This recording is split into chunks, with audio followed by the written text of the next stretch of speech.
So Cheryl, you're a workplace strategist, and you helped us move into our open office space, which was a huge project, I think, for us. Big change for you. It was a big change, and we'll talk more about that. And we're still living through it, but it's been really fun and worth every bit of it. It's kind of interesting. We'll talk some of that. You're a principal in the firm of Avance. You're the founder, right? Tell me about that, and what does a workplace strategist do? Okay. Well, avancer is actually a French word that means to push on, to move forward. And that's exactly what I wanted to do when I was leaving many decades of designing offices and actually wanting to take it further, to really help my customers understand how to design places that met their business priorities and goals. So that's where the workplace strategist comes in, right? Yep. So understanding the strategy of what the business is trying to do, and then designing the place, because I believe place is a wonderful tool to help people meet their business goals and objectives. And that's exactly what you did with us. And so we've been talking about this idea, the shift change, right? So that right now we're in this midst, I think, of epic changes in the business world, driven by technology, globalization, demographics. So we've kind of categorized in 5 major areas, right? So we say learning, leadership, the workplace itself, which is obviously where you came in, generations, the whole way people are working together, and then obviously technology. And so when we met you, we were ready to move our office. And what I loved about what you brought to the table, and I love the Avance, the move forward, because that's exactly what you helped us do, was the idea, right, that we said, look, we want to break down our silos. We want to create a collaborative culture, or make it even stronger than it was. Mm-hmm. And we wanted to see if a workplace, hearing all the buzz around open workplaces, could fit that, right? And that's when you kind of came in and brought your expertise to the table. So just from your perspective, tell me some of the things that stuck out as you worked through our project, in terms of what you noticed and how things were working from that standpoint. Well, first of all, what is a little different, not all organizations or companies do this, is you invited all of the stakeholders, all of your staff, into the process with you. And not all organizations do that. So from the very beginning, when we sat and talked with you and Jackie and Skip, which I call the guiding coalition, the strategic, the steering committee, whatever you want to call it, when we started meeting with you and you talked about your vision and how you picked up on those things that are changing in the workplace, it became very apparent that we needed a visioning session. And a lot of times we do those visioning sessions with the leaders of the organizations. And a lot of companies are so large they can't invite everybody in. Right. But you did invite everyone in, which was about 25 people I think we had that day. Yeah. It was a 3-hour visioning session. Yeah. And we started with you painting the vision and sharing with everyone else what you experienced when you travel, when you go to other places, when you walk through other offices, and you could see that work was changing. Yeah. So when you take that vision, share it, and then invite people into the process, which is what we did in that 3-hour session. So we first got people to tell us what their hopes and dreams would be, right? Yeah. About moving into this new space, what that might be like. What they wanted to feel like and all those things. Exactly. And then we had those posters on the wall where we had the polar opposites, hierarchical versus flat, or constant versus adaptable, those kind of work processes. I think we had 7 of those. Yep. And we asked people to go around and say, where were you 5 years ago? Where are you today? And where do we need to be in the future, right? So past, present, future, and get people to identify that with those sticky dots. And then we could stand back and the whole group could look at those posters and say, wow, we really are moving. Yeah. And what I love about that exercise is if you ask people, where were we 5 years ago? Where are we today? And where do we need to be? And they see the gap of, wow, we came from a lot of paper to not as much paper to now you're almost virtually paperless here, right? So seeing that, the physical to the virtual, movement that so many people are making, not just in the way we meet and converse with each other, but the way we interact with our stuff, like Yeah. our files. And seeing that come out in that visioning session. That was huge. That was a turning point for our team. And I know you know this because you were part of the original meeting when, actually, I guess it was your partner and husband Dudley, who had done some of the pre-survey work, and we were in with our managers, just beginning to talk about the idea. And you guys had created a video of what the space might look like. Remember Right. that? Exactly. And Yeah. their visceral reaction was not good. I mean, I remember I was like so frustrated because I'm like, we've been preparing them for change anyhow, and this just took me by surprise. Now, knowing that they're all the ones that were losing their offices in an open environment, but I also thought, well, I'm giving up mine. I had no qualms about that, but yet they were really not prepared. The big debate became the introvert versus the extrovert, Right. and I'm an introvert, so I get that. But, some people were like, you're going to take my space away and I can't think in an open environment. And it was funny because I think what you shifted for all of us was the space isn't one space for only one thing, right? I mean, tell me, Right. so talk about that. Like, So- it's got to be designed for all the ways we work, and we don't work one way all day ever. That's right. That's Almost. right. And that's changed so much because of technology, because of the generations in the workplace, Yeah. right? The technology has freed us up so much. But this understanding that the spaces, what we do every day and the activities we do varies. Yeah. So why not vary the settings, the place, in order to support those different activities, which is what we did here. Yeah. And so getting people to understand that they might be giving up something, but they're going to get something bigger, right? So we have that quote that I think I shared that day, which is, change is hard because we overestimate what we have and we underestimate what we are about to get. Yeah. So it's very natural for people to cling on to their private office because I need focus. I'm an introvert. I'm going to be Yeah. overly stimulated. And many of your folks are in that introverted Yes. bucket. Bucket. And they actually came to me a couple months after you moved in, and one of them said, that first week I was so totally exhausted. Every day she was overstimulated, right? Yes. But she said, but now she's so used to it. So part of that is allowing behaviors to take effect, right? Allowing it's been said it takes 3 weeks to form a new habit, right? So, and I think I urge you not to make any changes for the first 3 months. And we abide by that. We haven't done that. Right. So that's really important to let people settle in and really start to enjoy what it is about the new space that they weren't getting in their former space. Yeah. So that buzz, that activity, the feeling, that energy. You used to talk about, you'd walk past all those empty offices. You had to literally poke your head into somebody's office to find out if they were even there. Correct. Now you can look up and see It's that wonderful. they're here. Yeah. So it's funny because the first week when we moved in. Now the other thing is that the move was done in like the most unideal time, right? It was supposed to be done this summer. Right. The landlord and the construction got delayed, so it ended up hitting us at like our busiest time of year. So that wasn't that. So you added that element of stress. But it's funny when everyone moved into our new space, the first thing they did, which I know this is probably typical, is they went to their space, their desk. Yes.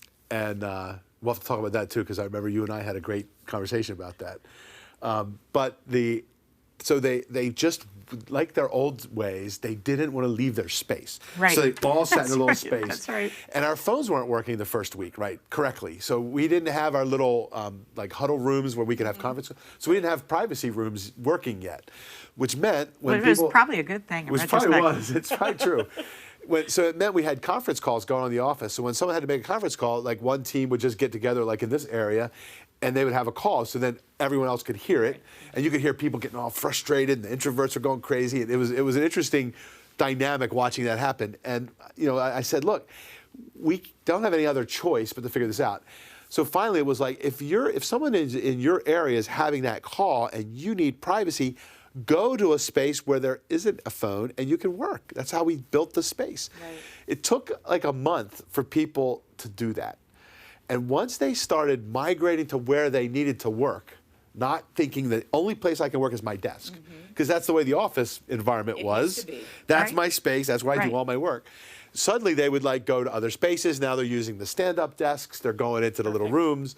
But it literally took a good month or two before I watched them slowly come in and go to work where you need to work. Like Right. for me, I guess I'm on the road a lot, so I've kind of had to adjust to that Exactly. world. But it's like I walk in, it's like I gotta make a conference call, I go to that room. If I need a little small meeting, I go get people in that room. Or so you just go where stuff is. And they need to sometimes know that they are allowed to do that. Yeah. So leading by example is great. And so that's what you do. Yep. That's what we encourage all leaders to do. Yeah. So make sure you're walking your talk. Yep. So if they see you moving around and doing that, and they hear you inviting others to do that, then that makes it Yeah. easier for them to want to do that, right? But again, in the old days, the legacy spaces that so much of the U.S. is still mired in, Yep. there are three kinds of spaces. There's a private office, there's an open workstation, and there's a conference room. Right. And if you think about your old space, Exactly what it that's was. exactly what you had. Now, you also had a workroom, right, where you package things up, and Yeah. mailroom kind of thing. But those ancillary spaces, of course, exist. But the people spaces are pretty much those three. Correct. Right? So now we see that there are as many as 10 different types of spaces that people can go into. So I don't know if you call your cafe your We call it a open cafe. Cafe, okay. But yeah, tell us about some of those spaces. So those kind of spaces are actually where employees get very engaged with one another, right?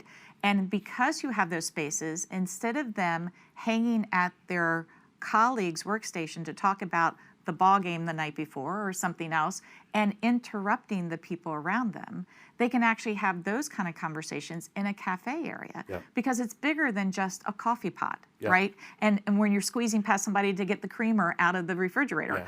So the pantries that used to be where we went for coffee are now cafes Yeah. and bistros or whatever Yeah. companies call them. And that's where people can have those interactions, which in fact are not, again, in olden days, that could be seen as lack of productivity. Right. You didn't want to encourage. But what employers have found out and studies have proven is that employee engagement, that connection that we make with each other is huge. That's what makes us want to stay sometimes. Yep. And people will be staying and working in a place that they might not care as much about the place as they care about the people they work with. And because of that engagement that they were able to foster Yeah. from those kind of collaborative activities. So Yeah.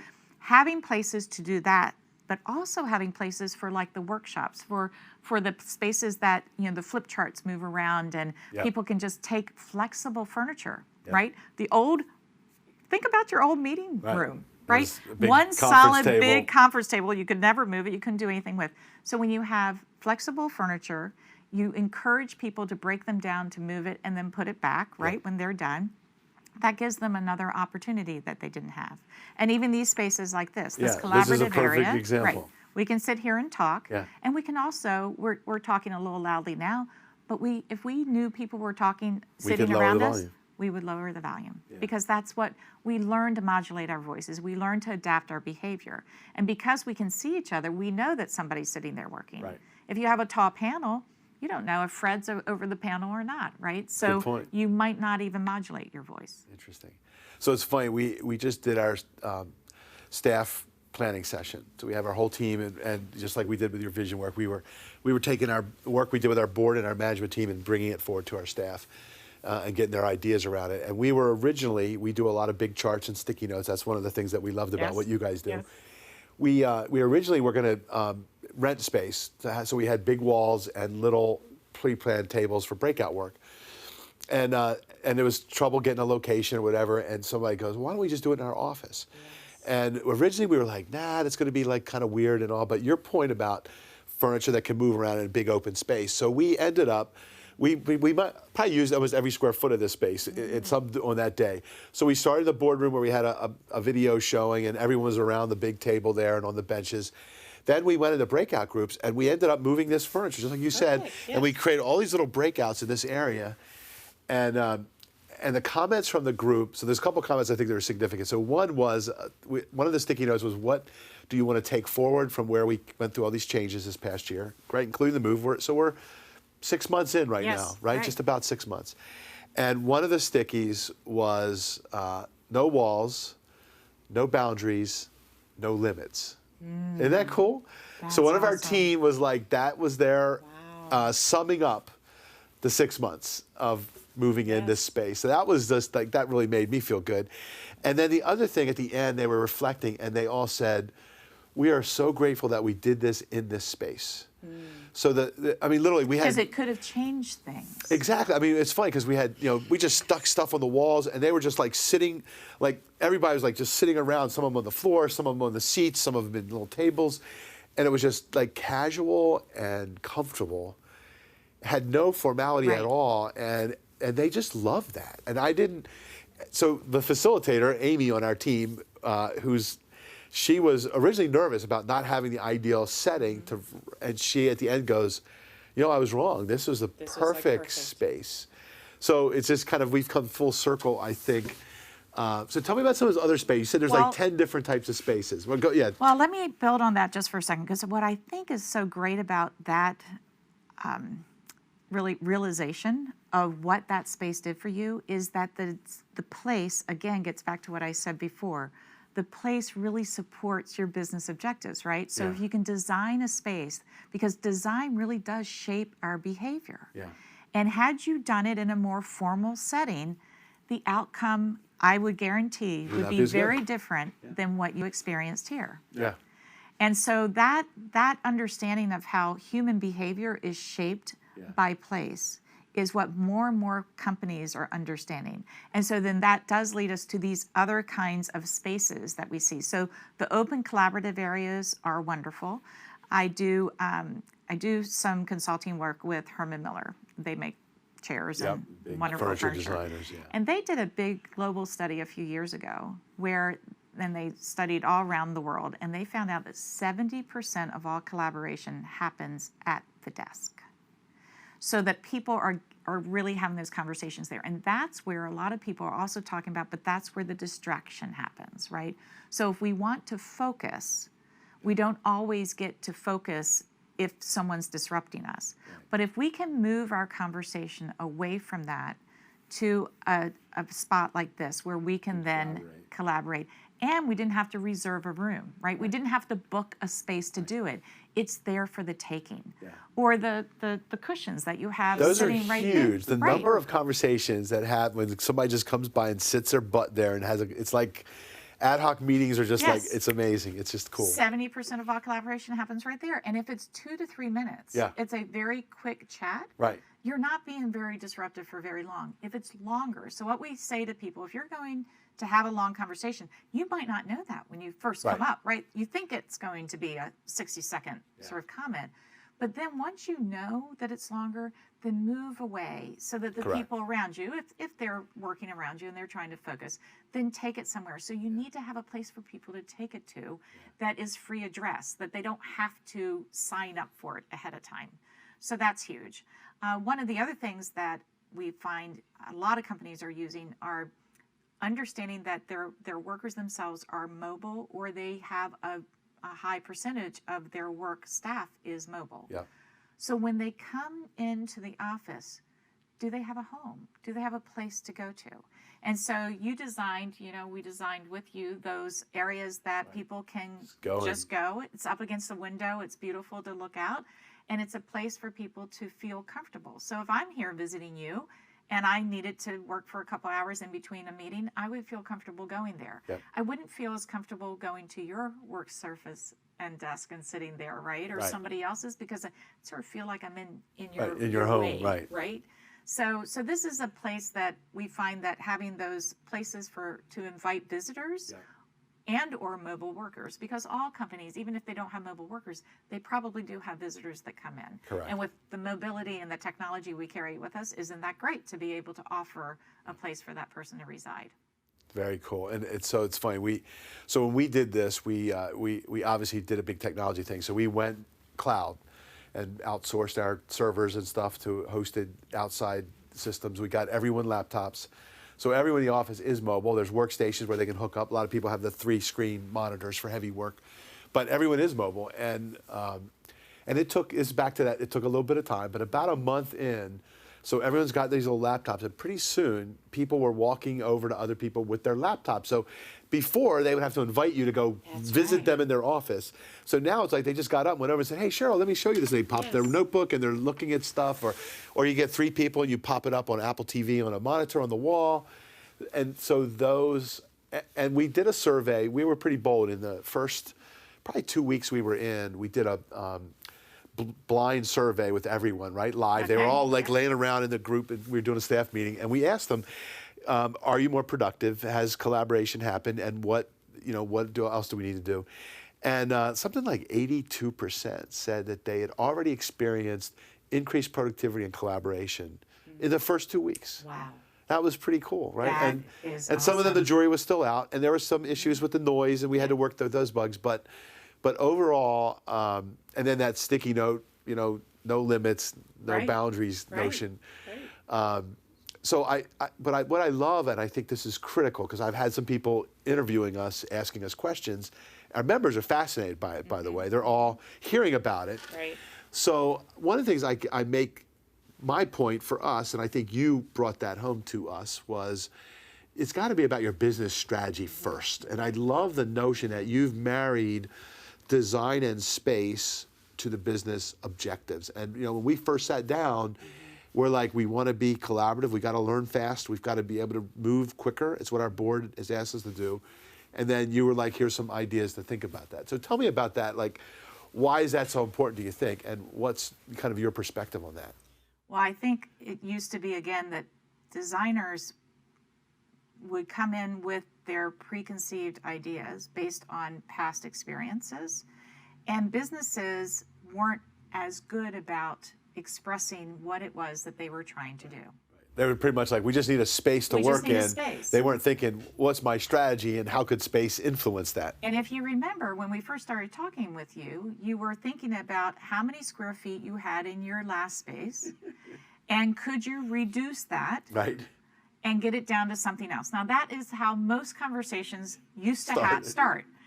Instead of saying, well, what is it are you trying to achieve? Let's start first with what you're trying to achieve. Yeah. So when you say collaboration, well, why? Because it's a buzzword, it's a trend, or because you really know why you need that? Right. And so what you said was speed of innovation, right? And so I had an apparel company customer who wanted speed to market, right? So their speed to innovation was, it takes us 18 months to get out a t-shirt. Does it really have to take that long? Can we get it down to 9 months? Can we get it down to 6? Yeah. And walking in and seeing all of these private offices that are preventing people from collaborating is impeding the speed to innovation. Yeah. So when you really observe how people work, but remembering that their space already shapes them, right? So designers need to come in with enough experience and understanding of design and behavior to observe how the company is working, to see what the obstacles are. If we remove these obstacles, how might that change? And then create and co-create is really what it is with the customer. So do the visioning session, understand what the objectives are, and how we can use space and design to help you meet those objectives, and throw a lot of things out there. Remember, we took the photos from the Best great places to work right, around the globe, and we had them all up there and said, okay, so when you say you want collaboration, what does that mean to you, right? And so then people would take photos, and then we put them up there, and then we voted on them. So after they were all up and everybody got to defend, what they thought was right, then we said, okay, you only have so many votes. Go put them down on the ones that you think are the best ideas. And it is amazing to look at the ones that they tagged. Looks exactly like how our it space. looks exactly. It's kind of scary. So to try to get people to envision what it is they need, but also give them something tangible to sort of say, maybe it's like this. It's an idea starter. It's we want to provoke, but get them to really think about, well, what do I really mean when I say that? So that speed to innovation and being able to very quickly and communicate and understand, or having that meeting here to let the rest of your staff know what the rest of you are doing when you leave the office, right? All of that helps to increase employee engagement and knowledge sharing among those knowledge workers. And I think that your membership is certainly, what's interesting to me is the CPAs and the consulting part of the accounting firms from years ago are the ones that actually started the revolution in the workplace. Yeah.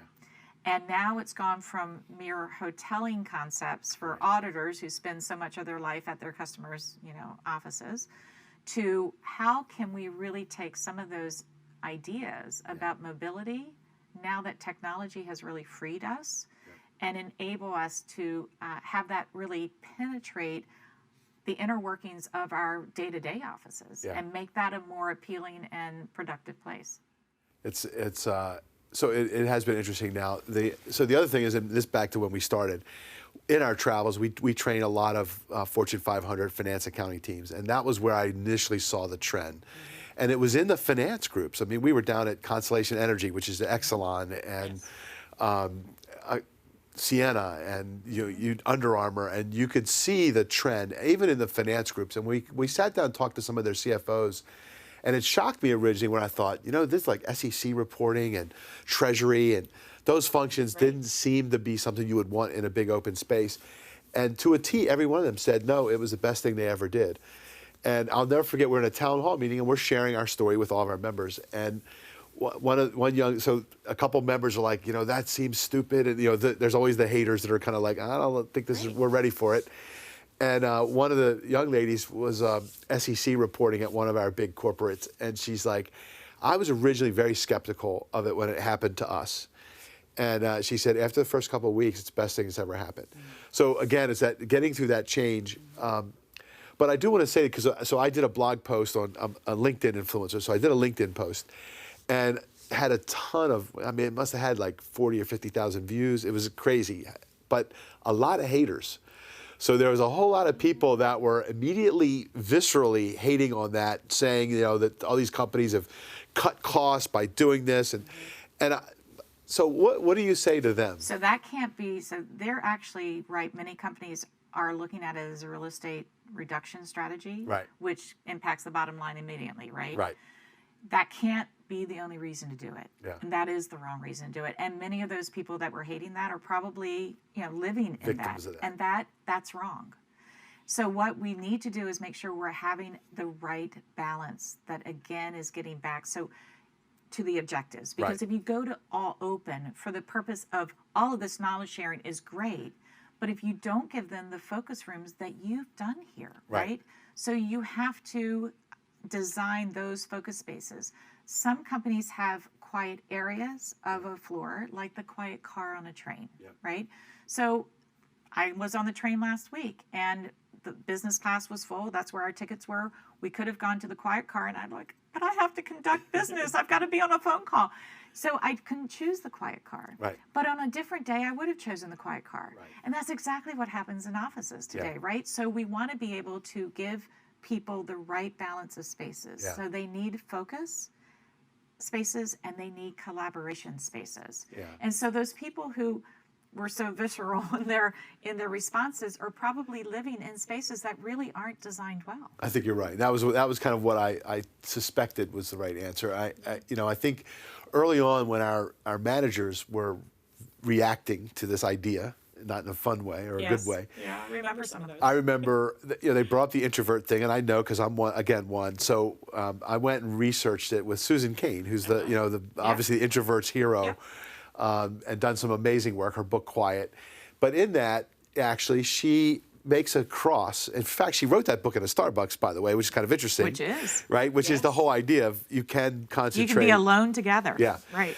But she talked about, and I think it was her words, that said you have to create a kaleidoscope of spaces that fit the way you work. Now, what I thought you did at Dudley when you guys worked with us is you did that homework. Like you came in and observed what went on, but you did an extensive survey with people, like what kind of work do you do? Is it ad hoc or is it structured? How much private versus, what about your conference calls? Is it 2 or 3 people or is it a whole room, right? That kind of. Right.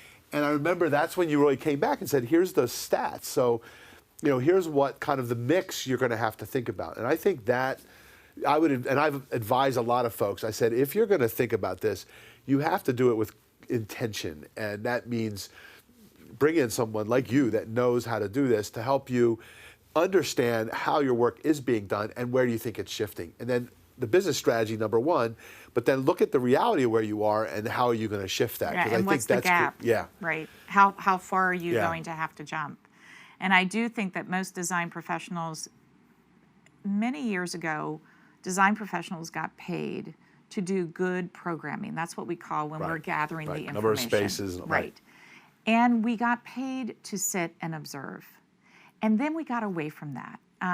Again, the money crunching and Right. just make us be like your last Right. project. Right. And so many of these projects look the same. And we had universal planning is what it was called. That's true. So that you can just move people, boxes, Right. and not take down space. This size person gets that office, the next guy, Exactly. levels, hierarchy. Yeah. Right. So we had all of that happening, and we weren't getting paid to observe anymore. Right.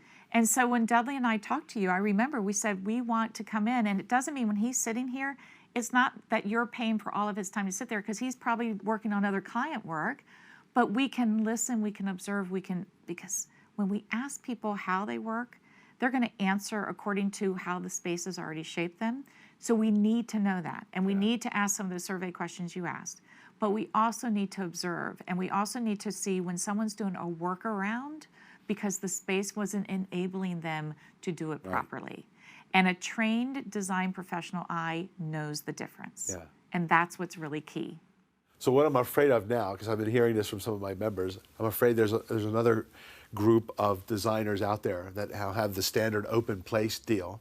So everyone's like, okay, I just want an open space like MACPA. And I tell my members, like, no, that isn't right. It may not work for you. It may not fit what you're trying to do, and you might need a whole different mix. Right. And so I think that's a critical piece, right? That so is they very have critical. So don't just say I'm going to go to an open plan because it's the hot trend. Because Google did it. Right. A lot of people are like, I just want to be like Google. Right. It's not If you necessarily don't your work like culture. Google, it might not fit Well, your culture. It gets to the culture. Yeah. So what is your culture? And that a lot of that is also where is your leadership in the culture? Right. Because if your leaders say that they want one thing, but again, they're not walking their talk, then it's disastrous. Yeah. And I've been on situations like that. I've had customers where the leader said, oh, yes, that will be great, but they never used those spaces. Right. And then people didn't feel like they were able to use those spaces. And that happens all the time. I just visited a colleague of mine in Chicago a couple weeks ago, and they had just redone their floors. She wanted to show me around. She kept her private office. She was one of like a few that did.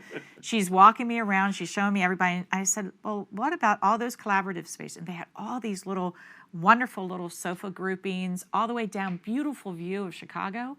No one ever sits there. She said, because the CEO sits at the end of that hall, and no one wants to, he's in his office and he's going to look out and see them all there.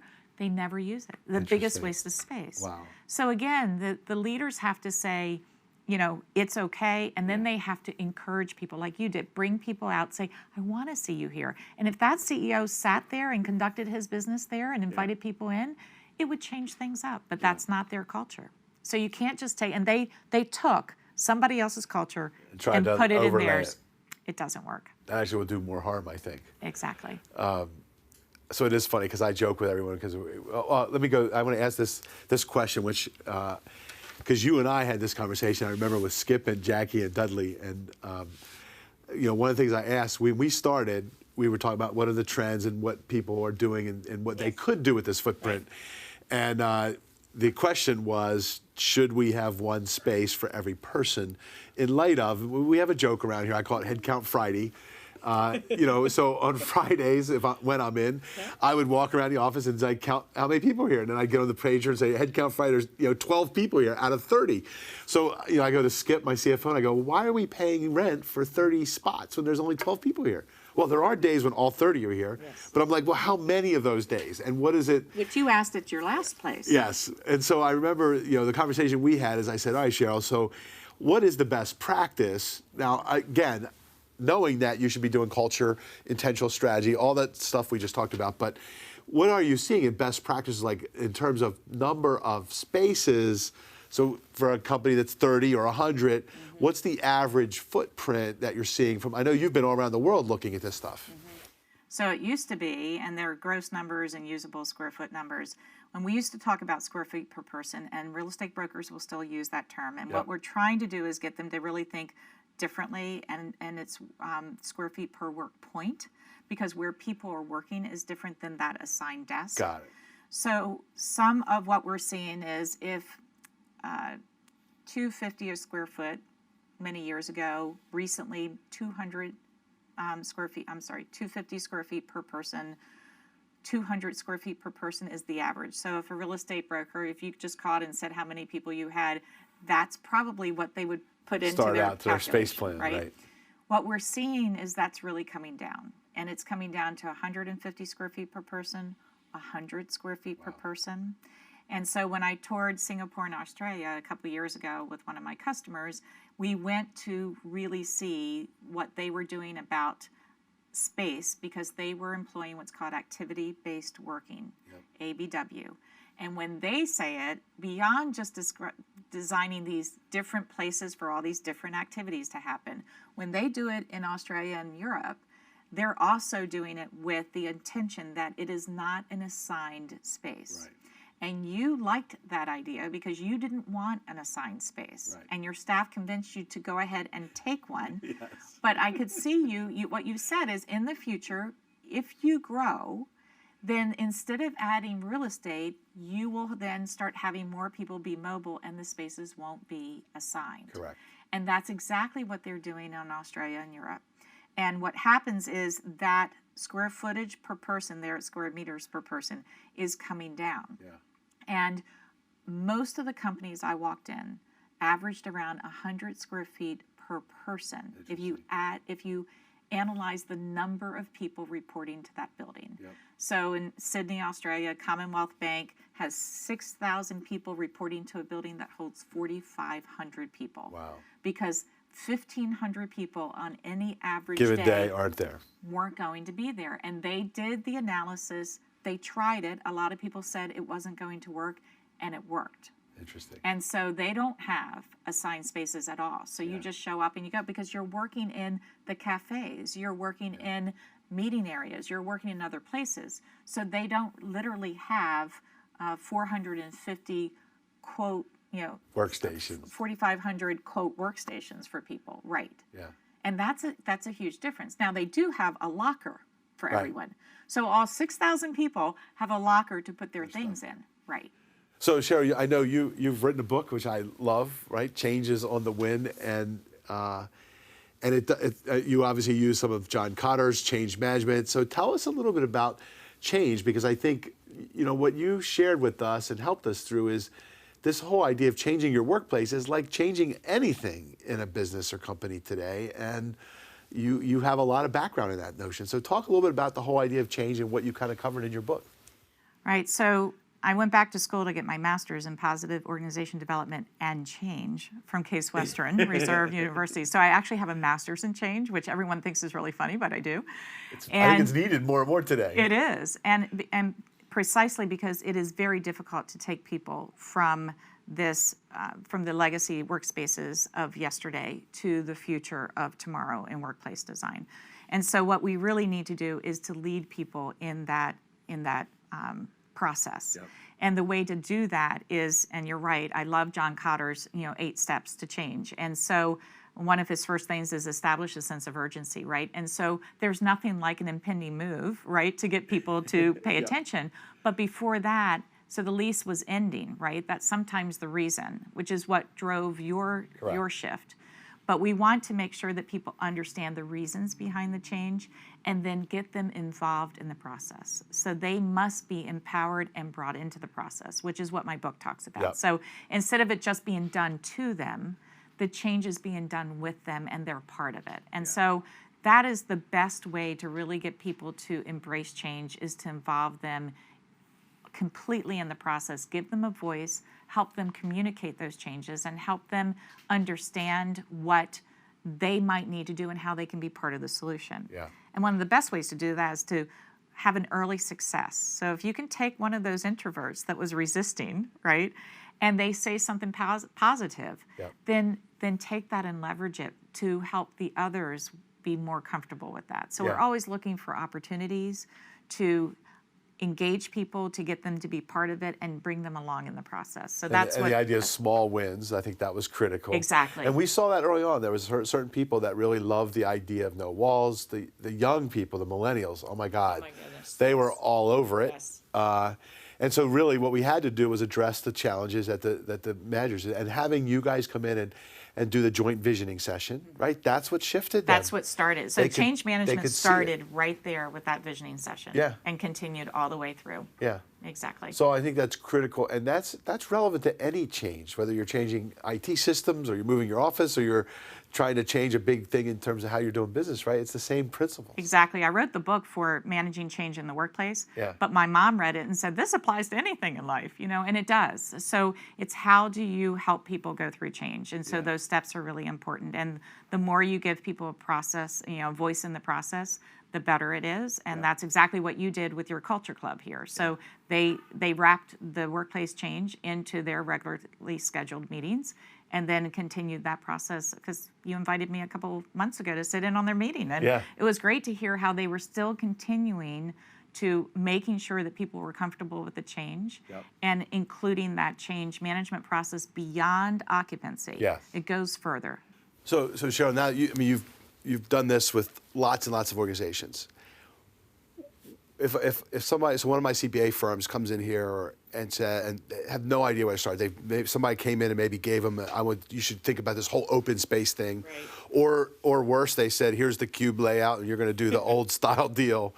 What advice would you give them? Like, what would you tell them? Where do they start, and what's some of the key things that they need to be thinking about?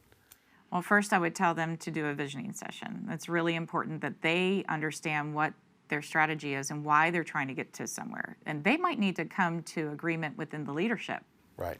So start with themselves why. first. Start with the why. Absolutely. Then you can get to the how are we going to do it? What do we need to do next, when and who and all that, but you must start with the why. Got it. And then once they start with the why and they get that strategy clear for them, if they can invite more people into the process, so different stakeholders, maybe not everybody, but representatives, so that it goes beyond the leadership, so that they start their change management process right then, right? Because then they're involving more of their stakeholders in the actual planning of what the change is going to be. So no big change can be done without buy-in, right? We always talk about, our whole philosophy is in order to buy in, they have to weigh in. And if you don't, that's your guiding coalition idea, right? That's exactly right. Yep. So then once they do that, then they start planning, and they're working with a design of, make sure that they have professional consultants. That's really important. And make sure that those consultants have similar philosophies, that they're not going to come in with their own cookie cutter approach, that they are there to listen and to design something that's really supporting, again, their business, their goals and objectives. So to use place as a way to do that. And some of that might mean really understanding what the future holds in terms of, paper to paperless, for example, in terms of mobility, in terms of 4 generations in the workplace. The millennials, especially as we're looking to attract talent and keep talent, the millennials are much more of a generation that is used to a lot of collaboration. I'm a baby boomer, my kids are millennials, and I used to go to school and we were all sitting row to row looking at the teacher, and my kids were all sitting in groups looking at each other, working together, right? So individualism was stressed then, and now teams are stressed now. Exactly. And then workplaces are looking more like college campuses because of that, right? So they want to see a variety of places to go to work, just like what we're seeing in the workplaces. So to really think about all 4 generations in the workplace and understanding how they are going to work and communicate with each other. So it's funny because I think we used this quote when we were doing a wrap up here, but Winston Churchill that said, we shape our buildings and thereafter they shape us. Exactly. And, this is a living example. And I think the whole shift change, this whole movement of change from all these different angles is a major shift in how we're all thinking and working. And it's a huge opportunity, but it can be scary. And so you do have to manage the change. You have to lead the change well, right? Which is what I think you really helped us do. And I think, but everyone needs to be thinking about the change component, right? Because it will stress your team out. Right. And And it will be uncomfortable, Yeah. even for the people who are leading the change. Yes. Even if one of your staff members told me she was very big proponent about taking down the walls, and she was shocked when she came in here the first day and thought, "Oh my gosh!" And if someone who was in favor of it feels that way, right?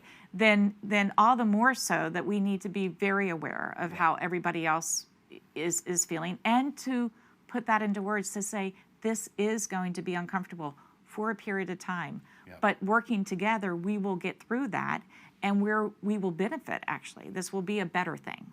And that's sage advice for any leader leading change, right? Which we had to really acknowledge the feelings. We did some blind survey work. You have to recognize that we're going through change, and that's uncomfortable. And I think the term I used, I heard someone say it before, it's like Linus when his blanket's in the dryer. There you go. Remember Snoopy, That's right? great. I love that. Linus and his little blankie. That's right. So that's how it feels. And that 6 months in, we're now starting to feel really comfortable. But that's what... It takes that time. So you have to think about all these different elements, whether it's technology or the workplace, right? Or your generations. It's about how we deal with that change. Right. Excellent. Thank you very much.